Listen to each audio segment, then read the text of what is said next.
สวัสดีสวัสดีเรื่องเนาะนักเรียนทุกคนเนาะสวัสดีFCเนาะอ่ามันสิมาอ่าแก่บทฝึกหัดขึ้นมาที่เก่าบทที่2เนาะเดี๋ยว FC เพิ่นขอมาเนาะอยู่ในข้อที่2กับ3เนาะจงแก่จงคิดแก่ผู้อื่นรู้นี่เนาะข้อที่1ข้อตัวนี้เนาะนักเรียนคนหนึ่งห้อนเหล็กส่วน16ส่วน64เท่ากับ4ย้อนค่า6ออกเจ้าคิดว่าได้บ่ว่ามีเลข6ส่วนใดสามารถห้อนได้คือกันแนวนี้เนาะเอาลองเนาะข้อที่1ก่อนเนาะข้อที่2กับ3เด้อ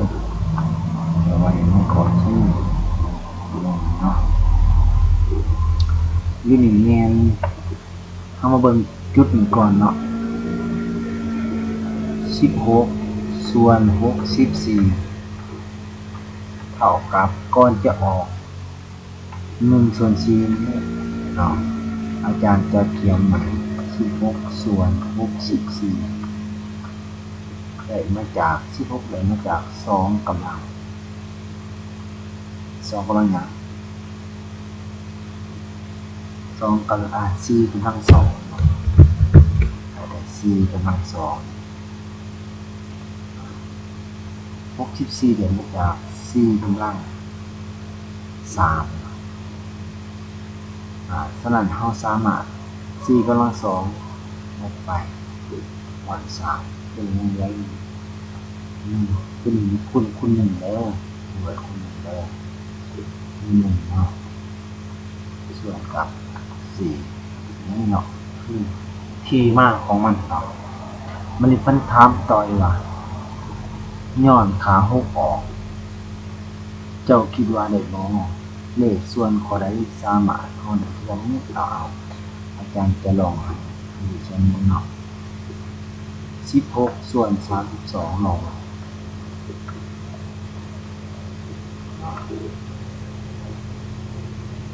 16ได้มาจาก2กำลัง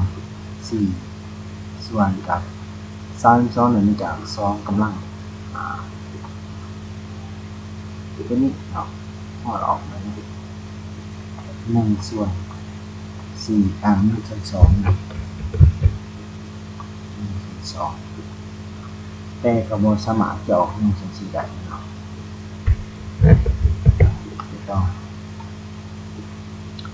ก็ลองเบิ่งข้อนี้เนาะ27ส่วนกับ81เท่ากับ27มาจาก3กำลัง3 81มาจาก3กำลัง4มาออกเนาะได้1ส่วน3แต่ก็ยังบ่ออก1ส่วน4เด้อแต่มันบอกคือกันเนาะบอกคือกันแต่สามารถห้องได้คือกันเนาะเราเบิ่งข้อที่1เนาะ25ส่วนกับ125นั้นมาจาก5กำลัง2 125นั้นมาจาก5กำลัง3เอาไป1แล้ว1ส่วน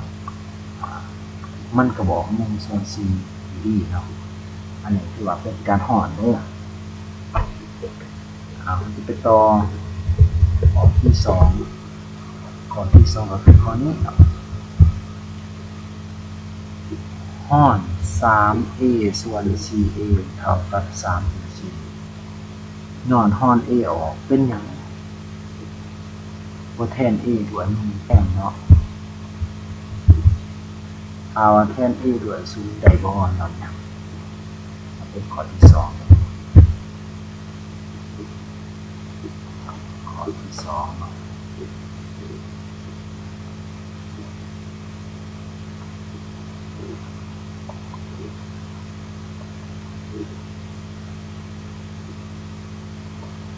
3a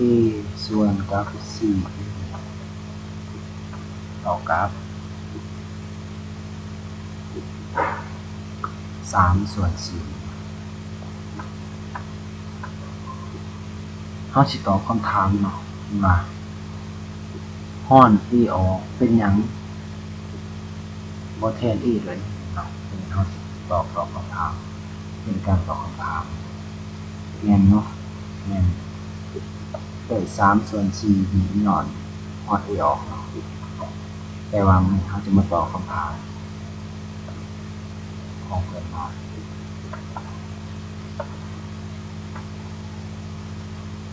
ถ้าเขาแท่ง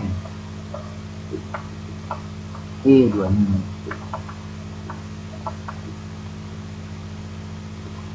ก็ได้เนาะ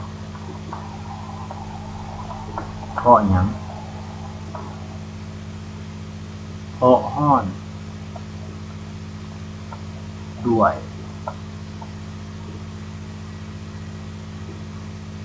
a ก็คือว่าหารให้ a นั่นแหละหารให้ a มันภาวะแท่นเนาะอันนี้คือตอบอันที่1เนาะภาวะแท่น a ด้วย0เด้ด้วย0แม่นบ่ได้เด้อเพราะฮ้อนด้วย a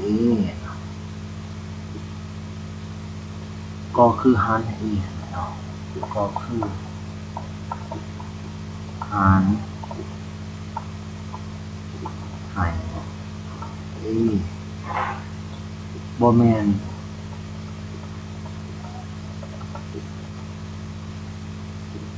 ลบออกเด้อมันลบออกเองเนาะอันนี้คือเป็นคำตอบ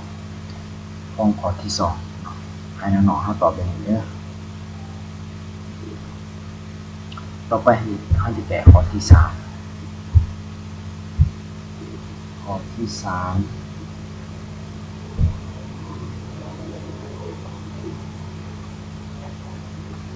ี่3เขาว่าฮ้อน11บวก4ส่วนกับ1บวก4เท่ากับ1ส่วน111เพิ่นเนาะโดยค่า c ออกถูกบ่ยามหยังเขาจะเขียนก่อนเนาะ11บวกกับ4ส่วนกับ1บวก4เท่ากับ11ส่วน1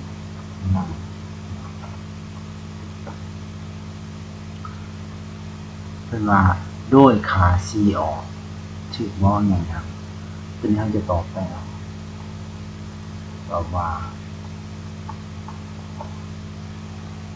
บ่ถูกเนาะใช่ว่าบ่ถูกเด้อเพราะหยังเพราะว่า11ส่วน1เนาะมันก็เท่ากับ11อยู่ดีแม่นบ่11หาร1ก็11ฉะนั้น11นี่จะบ่เท่ากับ1บวก4ส่วนกับ11บวก4ส่วนกับ1บวก4มันบ่เท่ากันเนาะเพราะว่า11บวก4ได้มาจาก1เท่ากับ15ส่วนกับ5ข้อนี้มันจะออกอยู่3บวก11นะนี่อันนี้น้องเขาตอบกันเด้อ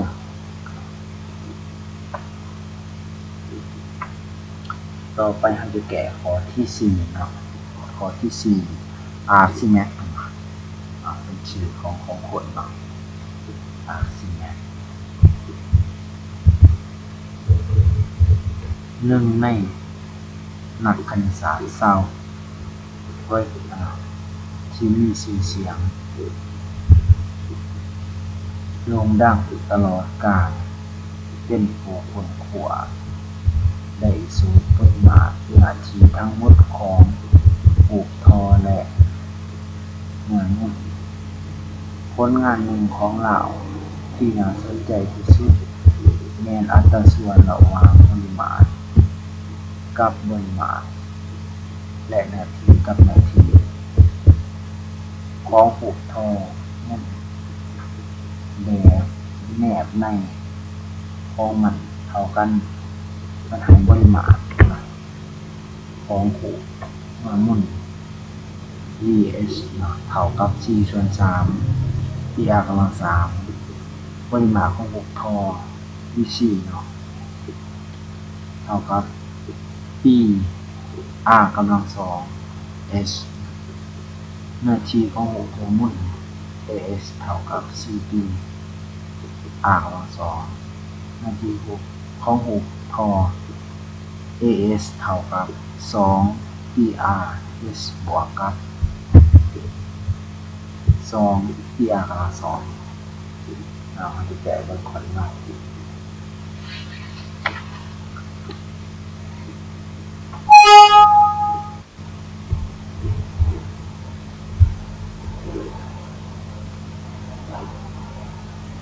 ข้อที่ 4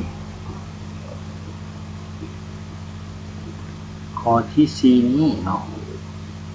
อาจารย์จะเขียนสิ่งที่มาก่อน vs เท่ากับ4 ส่วน 3เนี่ยปริมาตรของ6นะPR กำลัง 3 กับ VC เท่ากับปริมาตรของ6ทอ PR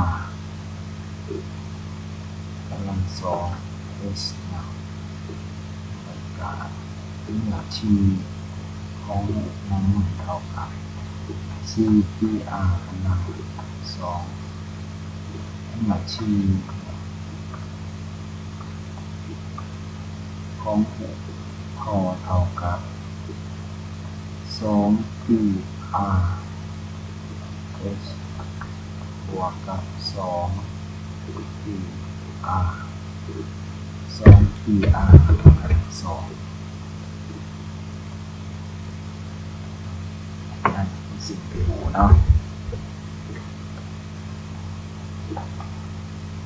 าหูเลยว่าจะได้อัตราส่วนเราปริมาตรของหูเอาปริมาตรของทอก่อนส่วนกับปริมาตรของหูเหมือนปริมาตรของหูทอเท่ากับนี้เท่ากับ PR กำลัง 2 S ส่วนกับปริมาตรของหูตรงนี้4 ส่วน 3 PR กำลัง 3ตัวนี้เนี่ยเราสามารถจะห่อนไปเลยห้องหูเลยว่าห้องหูเลยว่า H มีค่าเท่ากับ2 ปีด้วย2R เรื่องสูงมีค่าเท่ากับ 2R เราจะแทนเสร็จเลยที่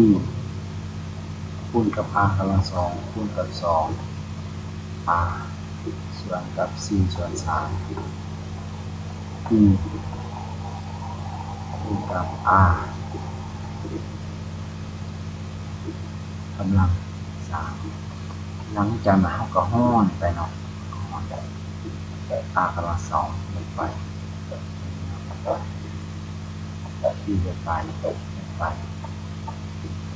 ตัวนี้มันจะได้คุณในเราเคยเรียนมาอยู่ในการหารจำนวน2 คูณ 3 2 คูณ 3ส่วนกับ 4หลังจากนั้นเราสามารถ2 คูณ 3 4แล้วมาจาก2 คูณ 2มันได้คำตอบจะ3 ส่วน 2คำตอบสำหรับอัตราส่วนระหว่างปริมาตรกับปริมาตรต่อไปให้จะแกะอัตราส่วนระหว่างหน้าที่กับหน้าที่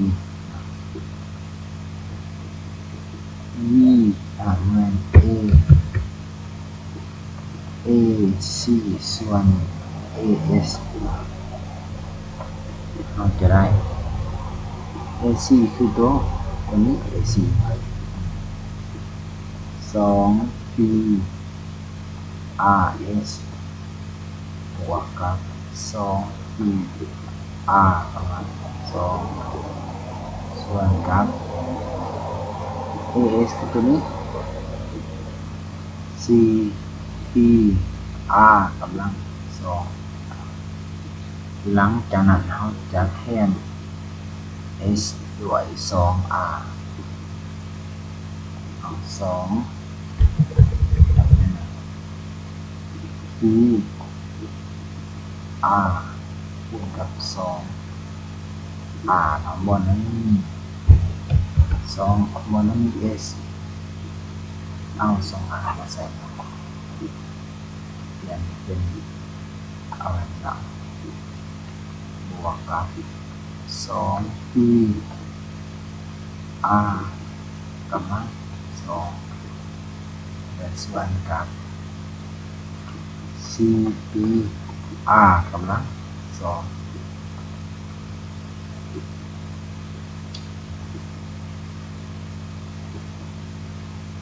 เดี๋ยวนี้เนาะเขาจะได้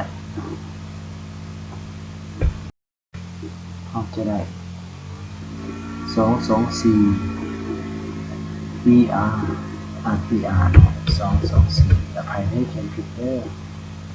PR กำลัง2ตัวนี้ผู้รู้บวกกับ2 PR กำลัง2ส่วนกับ C PR กำลัง2 C บวก2ได้6 PR กำลัง2มันคือกันได้จึงบอกอะไรเลยส่วนกับ C PR กำลัง2หลังจากนั้นเขาสามารถห้อนไปได้เนาะตัวได้ห้อนได้ห้อนก่อนจะเท่ากับ6ส่วน4ฉะนั้น6เริ่มมาจาก2คูณ3 4เริ่มมาจาก2คูณ2ตัวได้ห้อนได้ห้อนไปเลยเนาะคำตอบจะออกอยู่3ส่วน2เป็นคำตอบสุดท้ายของข้อนี้นะออก3ส่วน2กันเนาะที่4จบไปแล้วเนาะ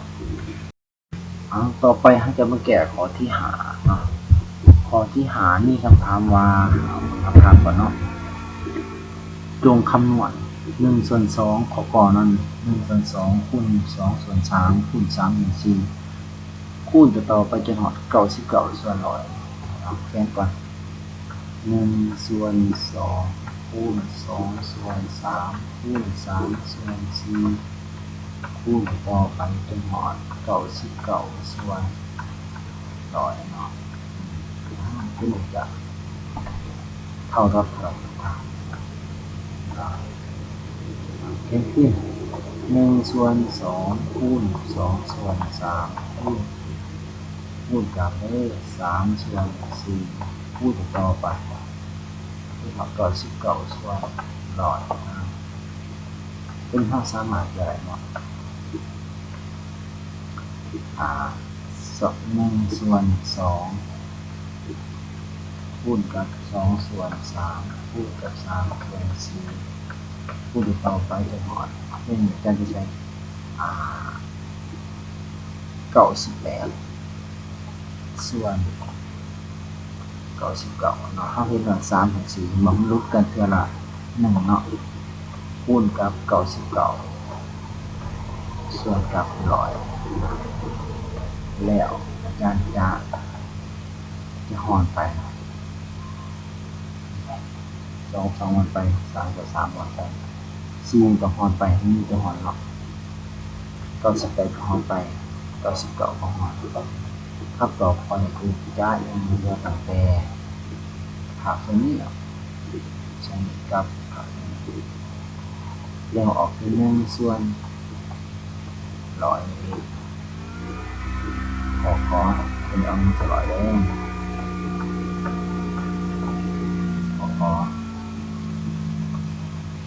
ขอไข่1/2คูณ2/3คูณ3/4คูณต่อไปจนหอด999ส่วนพันขึ้นตรงนี้เป็นหมด1/2คูณ2/3คูณ3/4คูณต่อไปจนหอด999ส่วน1,000ราคาเป็นเท่าไหร่มันขึ้น1/2คูณ2/3คูณ3/4คูณต่อไปจนหอดนี่คูณจะคูณหอด998ส่วน999นะครับ99ส่วน 1,000เราให้ทำหอดกันไป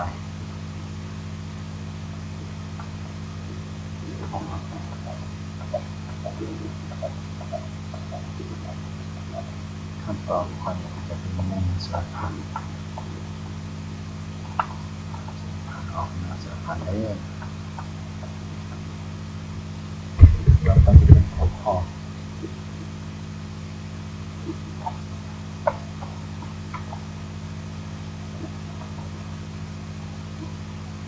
1/2คูณ2/3คูณ3/4ก็จะต่อไปจนหอด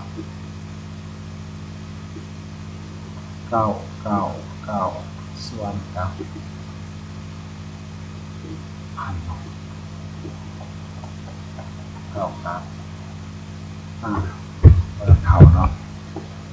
แต่ต่อคู่ต่อไปอีกเนาะเอาก็เท่าไหร่ครับคนจะแตกต่างจากของผ่านมาเนาะ2/3คูณ3/4คู่ต่อไปจนหอด999ส่วนกับพันคู่ต่อไปอีกแสดงว่าตัวนี้เราสามารถหอดได้2/2มันแบบเยอะไป3เอาไป4เยอะไป9หมดไปพันก็หมดไปพร้อมจะต่อไปอีกแสดงว่าคำตอบเป็นดอก1ส่วน1ไม่จาก1มาจากตรงนี้มาจากตรงนี้เนาะ1ส่วนตัวนี้แสดงว่าจะต่อไปอีกยังนี่อีกจะต่อไปแสดงว่าคู่จะใส่บวกสงไข่คือจำนวนที่หลายสุดตัวนี้จะออกเป็น0คำตอบออก01/2จะไข่จะออก0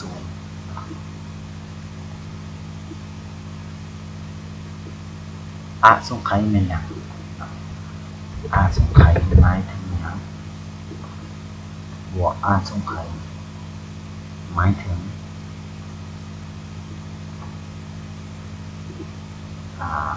ค่าหลายสุดเนาะและในเมืองมันอยู่ในผูดเนาะมันจึง1หารสงไข่จะออก0เถื่อนะสำหรับคลิปนี้ก็สิเบิดเพียงนี้ก่อนเนาะน้องๆเนาะมีปัญหาอะไรของใจกันถามได้เนาะคอมเมนต์ได้เนาะอาจารย์จะหามาตอบให้เนาะเพื่อให้น้องๆเขาได้มีการค้นคว้าเนาะหลายขึ้นเนาะเอาน้องได้ที่เขามาหัดสมัยก็อย่าลืมกดไลค์กดแชร์กดติดตามให้2กันทวน2กันสั่นเด้อเนาะตอนนี้ก็คือติดตามกันอย่างหลายเนาะให้กำลังใจเดียวกันกดไลค์กดแชร์ติดตามเนาะฝากคลิปนี้ก่อนเนาะสำหรับคลิปนี้เขาฝากเข้ามาสบายดีเนาะพบกันในคลิปหน้าเด้อ